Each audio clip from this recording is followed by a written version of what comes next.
के साथ पढ़ाएंगे। और इसके बाद हम लोग पढ़ाएंगे कि सौर मंडल, क्योंकि जो सौर मंडल है वह सूर्य से रिलेटेड है, क्योंकि सूर्य मंडल और सौर मंडल दोनों में रिलेशन पाया जाता है। तो हम लोग आज सूर्य मंडल को सौर को और सौर के साथ साथ सूर्य को भी दोनों को बहुत बारीकी से समझेंगे। चलिए वीडियो को शुरू करते हैं। साथ में आप लोग नोट बनाने के लिए कॉपी और पेन साथ में लेकर बैठिएगा, और जो जो पॉइंट मैं बोलूँगा या यहाँ पे लिखूँगा या लिख कर रखा हूँ वो सब आपको नोट करना है। तो चलिए वीडियो को शुरू करते हैं। वीडियो आप बिल्कुल एक्सिप मत कीजिएगा, और यहाँ पे जो मिलेगा वो आपको कहीं पे भी नहीं मिलेगा, बहुत धीरे के साथ। और आपको, हमारा मकसद है आप लोग को समझाना। आप लोग समझ लेंगे तो कहीं से भी लिख सकते हैं। तो आप लोग थोड़ा से भी समझ गए तो कहीं पे भी आप क्लास करने जा रहे हैं तो वहाँ से आपको समझने में दिक्कत नहीं होगी। तो चलिए वीडियो को शुरू करते हैं। सूर्य, तो ये हमारा क्या है? सूर्य है।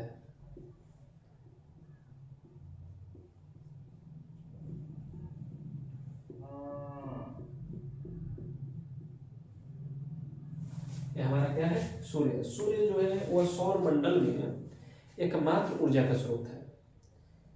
यानी कि सौर मंडल जो है उसमें एकमात्र ऊर्जा का स्रोत कौन है? सूर्य। यानी सूर्य से हमें प्रकाश मिलता है, और प्रकाश मिलते हैं और साथ साथ हमें सूर्य से ही हमें ऊर्जा मिलता है। यानी पृथ्वी जो है हमारे साथ साथ पृथ्वी को भी ऊर्जा मिलता है। क्या? सूर्य के साथ। यानी कि पृथ्वी पर रहने वाले जितने भी जीव जंतु, वनस्पति या मनुष्य है, पशु पक्षी हैं, उन सभी को सूर्य से ऊर्जा प्राप्त होता है।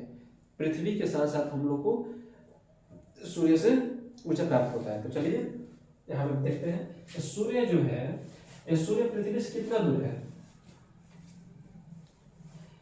सूर्य से पृथ्वी, मान लीजिए ये हमारा पृथ्वी है, ये हमारी क्या है? पृथ्वी है। सूर्य से पृथ्वी की जो दूरी है वो लगभग 15 करोड़ किलोमीटर है।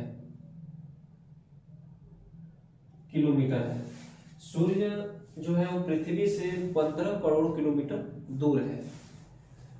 फिर सूर्य जो है, सूर्य में जो हाइड्रोजन होता है वो आपको कितना मिलेगा? हाइड्रोजन, सूर्य में हाइड्रोजन को मिलता है वो कितना है? 71%। यानी कि 71% जो हाइड्रोजन जो है वह सूर्य 71% हाइड्रोजन से बना है। और इसमें सूर्य में जो हीलियम है वह हीलियम 26.5% है। हीलियम जो है यह 26.5% है। और सूर्य जो है इसमें हाइड्रोजन जो है वह हीलियम में परिवर्तन होता है। आप इसका उल्टा मत समझ लीजिएगा। कहीं कहीं का अगर कितने बच्चे होते हैं जो कंफ्यूज हो जाते हैं कि हाइड्रोजन हीलियम में परिवर्तन होता है कि हीलियम हाइड्रोजन में परिवर्तन होता है, तो ऐसा मत सोचिएगा। हाइड्रोजन जो है वह हीलियम में परिवर्तन होता है। उसके बाद हम बात करते हैं कि जो हाइड्रोजन हीलियम में परिवर्तन होता है, तो जो सूर्य का जो प्रकाश है वह पृथ्वी पर किस रूप में आता है? यानी सूर्य का प्रकाश तो पृथ्वी से, क्या सूर्य का जो प्रकाश है वह तो सूर्य से पृथ्वी तक मतलब पूरा 100% आता है, यानी सूर्य से पृथ्वी तक 100% आता है।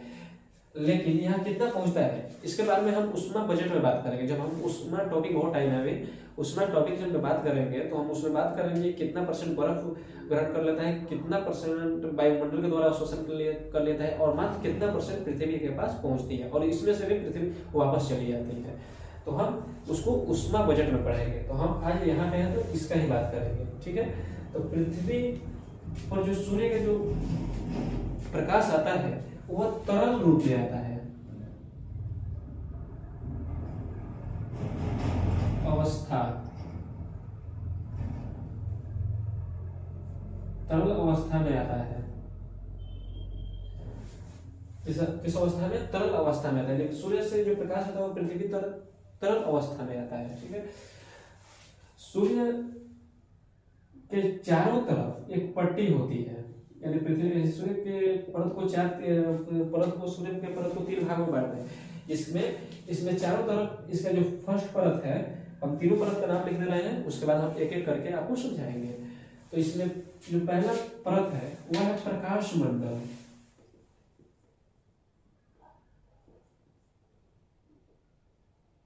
प्रकाश मंडल दूसरा है वर्णमंडल, तीसरा है क्रोड, जिसे हम कोड भी कहते हैं, कोड भी कहते हैं। तो हम समझ सकते हैं प्रकाश मंडल को समझ लेना। प्रकाश मंडल जो है वह सूर्य के चारों तरफ होता है, लाल रंग की पट्टी होती है, यानी कि सूर्य के चारों तरफ जो पट्टी होती है उसे हम प्रकाश मंडल कहते हैं। क्योंकि प्रकाश मंडल इसका नाम इसलिए पड़ा क्योंकि यहाँ से प्रकाश उत्सर्जन होता है। प्रकाश मंडल से क्या होता है? प्रकाश उत्सर्जन होता है।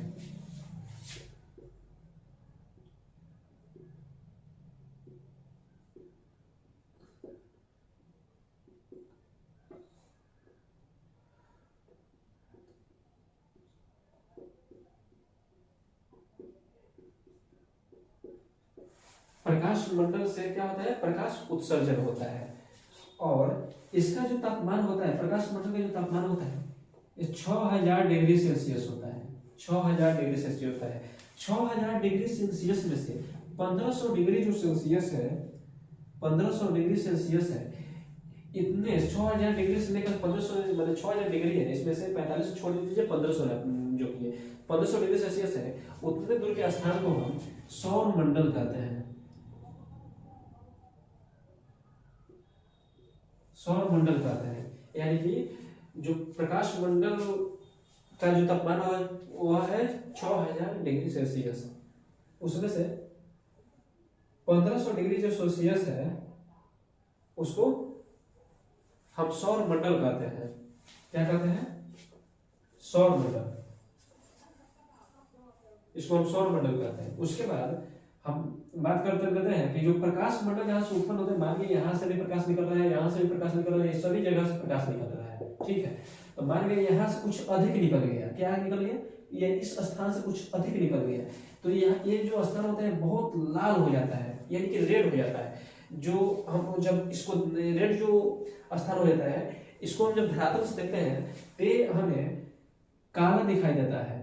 काला क्यों दिखाई देता है? ये साइंस का विषय है, जब हम साइंस में पढ़ाएंगे तो उस समय बताएंगे कि काला क्यों दिखाई देता है। ये हमारे आंखों की प्रॉब्लम है, तो ये हमें काला दिखाई देता है, जैसे हम क्या कहते हैं? सौर कलंक।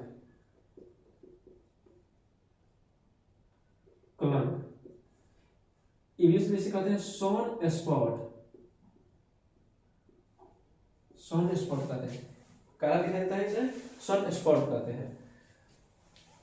तो हम सौर प्रकाश मंडल को समझ गए कि प्रकाश मंडल सूर्य के सबसे बाहरी परत है, लाल रंग का होती है, यहाँ से प्रकाश उत्सर्जन होती है। इसका तापमान 6000 डिग्री सेल्सियस होता है। इसमें से 1500 डिग्री सेल्सियस तक के स्थान को सौर मंडल कहते हैं।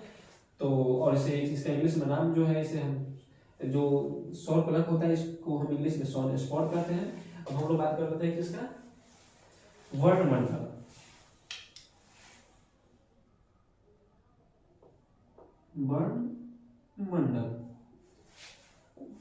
वर्णमंडल जो है या प्रकाश मंडल, यानी कि सूर्य हो गया, प्रकाश मंडल हो गया, तो वर्णमंडल जो है यह प्रकाश मंडल के चारों तरफ होता है।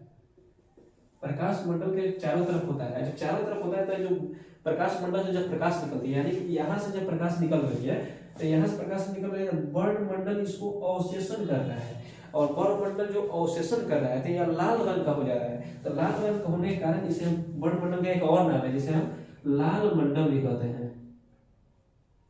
लाल मंडल भी कहते हैं क्योंकि ये प्रकाश का अवशेषण करते हैं। इसे हम पृथ्वी का वायुमंडल भी कहते हैं। तीसरा नंबर नाम, यानी वर्णमंडल, लाल मंडल, इसे हम पृथ्वी का इसे हम सूर्य का वायुमंडल भी कहते हैं। क्यों कहते हैं? क्योंकि जो सूर्य का वायुमंडल इसलिए कहते हैं क्योंकि ये प्रकाश मंडल क्या करता है? अवशोषित करके रखता है इसको, यानी कुछ दिन इसको बचा के रखता है। क्योंकि बताइए, और कोई आदमी आया, अगर आपसे कुछ धन मांग लिया, वो धन दे दिए, तो वो अपना पूरा खर्चा तो नहीं करेगा ना, या कोई आ रहा है, आप उसको दे रहे हैं, अपना पूरा धन तो नहीं दीजिएगा, कुछ तो बचा के रखिएगा ना। तो भाई ये कुछ बचा के रख लेता है, तो इसीलिए हम इसको क्या कहते हैं? सूर्य का वायुमंडल कहते हैं। 3 नंबर हमारा अब क्या है पॉइंट? क्रोड। क्रोड क्या है? क्रोड या कोर?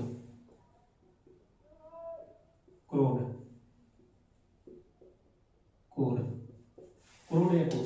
तो तो कोर या क्रोट माने यानी पृथ्वी के जो आंतरिक जो मेन भाग है यहाँ पे, यानी समझिए यह जो भाग है यह आंतरिक भाग है, और इसी आंतरिक भाग को हम कोर कहते हैं। क्या कहते हैं?